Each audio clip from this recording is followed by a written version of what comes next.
দেশের খবরে আপনাদের স্বাগত। আমি শুভ্র রয়েছি সঙ্গে। আসছে বিস্তারিত খবরে। বিহার বিধানসভা নির্বাচনে এবার 60টা আসন চেয়েছিল মুকেশ সাহানির দল বিকাশশীল ইনসান পার্টি। 15টা আসনে লড়াই করছে তার দল।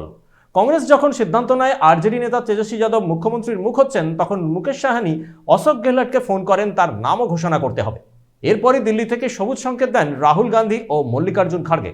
বিহারে আইএনডিআই জোটের মুখ্যমন্ত্রীর মুখ হলেন তেজস্বী যাদব, উপমুখ্যমন্ত্রীর মুখ করা হলো মুকেশ সাহানিকে।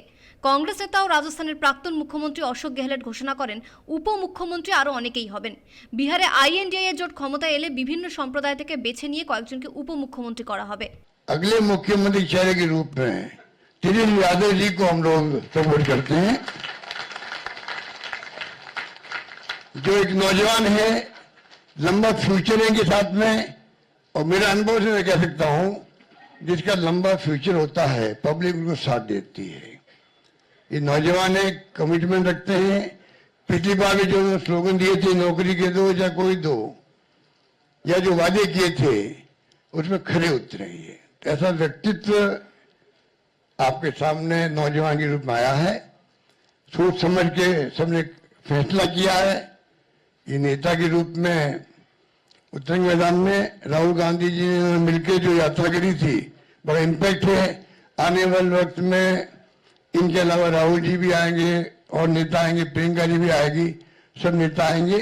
और हम सब जो बैठे स्टेज पर सब मिलकर संकल्प किए हुए हैं कि जो हालात देश के हैं, देश हित के अंदर और देश चाहता है उसके अनुसार हम चाहेंगे कि बिहार में ये जो लंबे समय तक नीतीश कुमार जी रहे हैं सत्ता में, अब कुछ कर नहीं पा रहे। अब तो हम पूछना चाहते हैं अमित शाह जी से, इनकी पार्टी के अध्यक्ष जी से, क्या बताइए, हमारा नेता तो हो गया तेजस्वी यादव, आपका नेता कौन है बता दीजिए।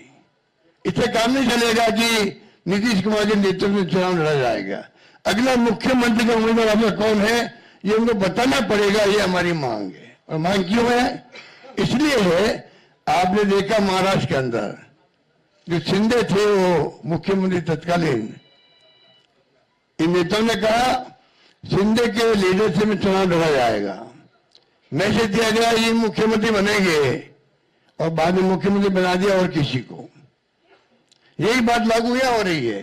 अमित शाह जी आए, कहते चले गए हम चुनाव के बाद में तय करेंगे मुख्यमंत्री कौन बनेगा हमारा, पर नीतीश कुमार के नेतृत्व में चुनाव लड़ा जाएगा। तो महाराष्ट्र का एग्जाम्पल सबके सामने। इसलिए मैं इतना कहना चाहूंगा कि चुनाव में हम আইএনডিআই জোটের শীর্ষ নেতারা কয়েকদিনের মধ্যেই বিহারে ভোট প্রচার শুরু করবেন। সম্ভবত Priyanka Gandhi, Rahul Gandhi, MK. Stalin vote প্রচারে আসবেন বিহারে। এতদিন 8টা আসনে শরিকি লড়াই নিয়ে দ্বন্দ্ব চলছিল আরজেডি, কংগ্রেস, সিপিআই, সিপিআইএমএল এর মধ্যে। আজ সেই সমস্যার সমাধান হলো।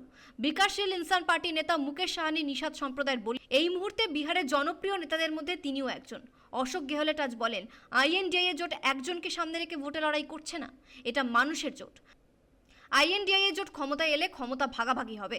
অশোক গেহলট বলেন, রাহুল গান্ধী, মল্লিকার্জুন খাড়গের অনুমতি নিয়েই এই সিদ্ধান্ত নেওয়া হয়েছে। ব্যুরো রিপোর্ট, পূবের কলম ডিজিটাল। বিহার বিধানসভা নির্বাচনে এবার 60টা আসন চেয়েছিল মুকেশ সাহানির দল বিকাশশীল ইনসান পার্টি। 15টা আসনে লড়াই করছে তার দল। কংগ্রেস যখন সিদ্ধান্ত নেয় আরজেডি নেতা তেজস্বী যাদব মুখ্যমন্ত্রীর মুখ হচ্ছেন, তখন মুকেশ সাহানি অশোক গেহলটকে ফোন করেন তার নামও ঘোষণা করতে হবে। এরপরই দিল্লি থেকে সবুজ সংকেত দেন রাহুল গান্ধী ও মল্লিকার্জুন খাড়গে।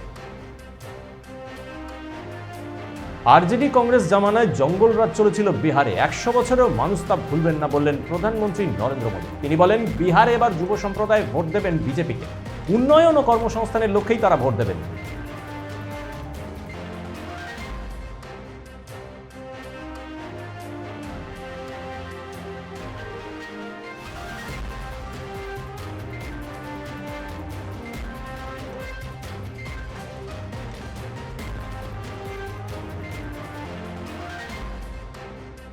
দেশ জুড়ে 2 দফায় এসআইআর হতে পারে।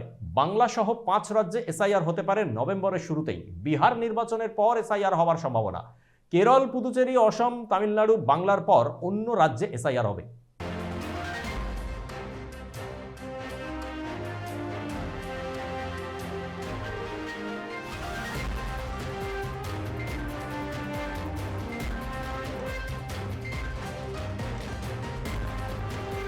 দেশের পরবর্তী প্রধান বিচারপতি হচ্ছেন সূর্যকান্ত। বিচারপতি বি.আর. গাভাই অবসর নেবার পরই তিনি দায়িত্ব নেবেন। এবছরের 23শে নভেম্বর তিনি দায়িত্ব নেবেন প্রধান বিচারপতি হিসেবে। 15 মাস তিনি এই পদে থাকবেন। দেশের খবর আজ এ পর্যন্তই। চোখ রাখুন পূবের কলম ডিজিটালে। সাবস্ক্রাইব করুন আমাদের ইউটিউব চ্যানেল। অবশ্যই বেল আইকন প্রেস করতে ভুলবেন না।